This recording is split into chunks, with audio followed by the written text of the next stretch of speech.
வணக்கம் viewers, welcome to beat and byte. இன்றைக்கி நம்ம சேனலில் பார்க்க போகிற படம் கேப்டன் மில்லர். அருண் மாதேஸ்வரன் இயக்கத்தில் தனுஷ், பிரியங்கா மோகன், சிவண்ணா, நிவேதிதா, சந்தீப் கிஷான் மற்றும் பலர் நடிச்சிருக்காங்க. ஜிவி பிரகாஷ்குமார் இசையமைச்சிருக்காரு. மத்தாளம்பாறை அருகே ஒரு கிராமத்தில் 600 வருஷத்துக்கு முன்னாடி அப்போதைய மன்னர் கோயில் கட்டுறதுக்கு ஆசைப்படுறாரு. சிவன் கோயில் கட்ட ஆசைப்படுறாரு. கோயில் கட்டுற பணி தொடங்கி கொஞ்ச நாட்கள்லையே அங்கே ஒரு மாணிக்க கல் ஒன்று கிடைக்குது. அது ரொம்ப விலை மதிப்பற்றதாக இருக்குது. அப்போதைய இளவேந்திர ராஜா அதை பாதுகாக்கிறாரு. அந்த கல்லுக்கு போட்டியாக நிறைய போர்கள் நடக்குது. ஆனால் அந்த போர் எல்லாத்துலேயுமே கோரனார் அப்படிங்கிறவர் ராஜாவுக்கு உறுதுணையாக இருந்து எல்லா போர்களையும் ஜெயிச்சு கொடுக்குறாரு.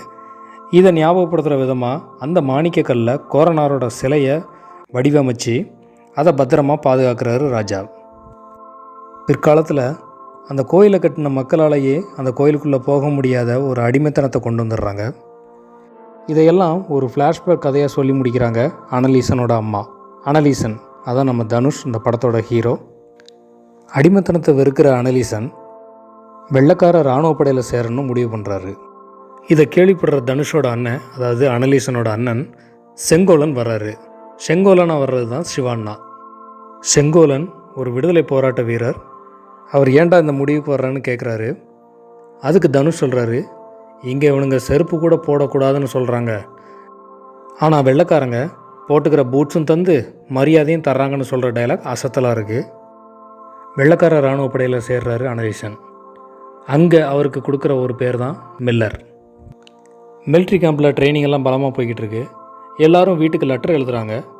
அப்போ என்னப்பா ஈசா, நீ கடிதாசி எதுவும் எழுதலையான்னு கேட்க, அதுக்கு ஈசா, யாருக்கு எழுத சொல்கிற, அப்பனை பிறந்தப்பவே முழுங்கிட்டனா, அம்மையாக கொண்டு விட்டாங்க, காதலி அது காதல்னு புரிய முன்னாடியே போயிடுச்சு அப்படின்னு சொல்கிற இடத்துல தேட்டரில் கிளாப்ஸ் வாங்குறாரு கேப்டன் மில்லர். ஒரு சமயம் மில்லர் இருக்கிற ட்ரூப்பை கூட்டிக்கிட்டு காட்டுக்குள்ளே போகிறாங்க. அங்கே வெள்ளையனை எதிர்த்து போராட்டம் நடக்குது. அந்த கூட்டத்தை பார்த்து ஜென்ரல் ஃபயர்னு சொன்னதும் மில்லர் விடவெடுத்து போயிடுறாரு. மற்ற எல்லாரும் தன் நாட்டு மக்களையே சுட்டு தள்ளுறாங்க. மில்லர் அதிர்ச்சியில் உறைஞ்சி நிற்க ஜெனரல் மில்லரை பார்த்து மறுபடியும் ஃபயர்னு கத்துனதும் வேறு ஆப்ஷன் இல்லாமல் மில்லரும் தன்னோட துப்பாக்கியில் இருந்த புல்லட்டை தன் நாட்டு மக்களுக்கு எதிராகவே பயன்படுத்துகிறாரு. அங்கே 200 பேருக்கும் மேலே செத்து விழுறாங்க. அவங்க எல்லாரையும் அங்கேயே நெருப்பு வச்சு எரிக்கிறாங்க. இதையெல்லாம் பார்த்து தாங்க முடியாத மில்லரோட நண்பன் அந்த இடத்துலையே தற்கொலை பண்ணிக்கிறான். இதை பார்த்த ஜென்ரல் அவனையும் சேர்த்து இந்த நெருப்பில் போட்டு ஏறிங்கன்னு சொல்கிறாரு. அந்த நிமிஷம் ஜென்ரல் நெஞ்சில் கத்தியை சொருவிட்டு வெள்ளைக்காரனுக்கு எதிராக தன்னோட பயணத்தை தொடங்குறான் கேப்டன் மில்லர். தேட்டரில் 2வது முறை கைத்தட்டும் வாங்குறாப்புல. பின்னாடி விடுதலை போராட்ட வீரரான தன்னோட அண்ணனை தேடி, அதாவது செங்கோலனை தேடி மில்லர் போகிறாப்புல. அங்கே ஒரு செய்தி கேள்விப்படுறான். அவங்க சுட்டு கொன்ன 200 பேரில் தன்னோட அண்ணன் செங்கோலனும் ஒருத்தன்னு தெரிஞ்சுக்கிறாரு. குற்ற உணர்ச்சியோடைய நடப்பணமாக வாழ்கிற மில்லர் ஒரு நாள் வெள்ளைக்காரங்க கிட்ட இருந்து கொள்ளையடிக்கிற ஒரு கும்பலுக்கு உதவி செய்தது மூலமாக அந்த கும்பலில் இணைகிறாரு. அப்படியே வருஷங்கள் போகுது. ஒரு சமயம் விலை மதிக்க முடியாத மாணிக்க கல்லை செஞ்ச கோரனார் சிலை அந்த கோயிலுக்குள்ளே தான் ஒளிச்சு வச்சுருக்காங்கன்னு தெரிஞ்சுக்கிட்ட ஜெனரலோட பையன் ரிலே எப்படியோ அதை எடுத்துக்கிட்டு போயிடுறான். இதை தாங்க முடியாத ராஜா கேப்டன் மில்லர்கிட்ட அதை கைப்பற்ற உதவி கேட்குறாரு. இன்டர்வல் முன்னாடி இந்த மாணிக்கக்கல் சிலைக்கு சேசிங், ஃபயரிங் காட்சிகள் இடம்பெற்றிருக்கும். அதை கேமராமேன் ரொம்ப அற்புதமாக பதிவு பண்ணியிருக்காரு. இந்த சேசிங்கில் ஜெனரலோட பையன் ரிலேயை கேப்டன் மில்லர் கொண்டுறாரு.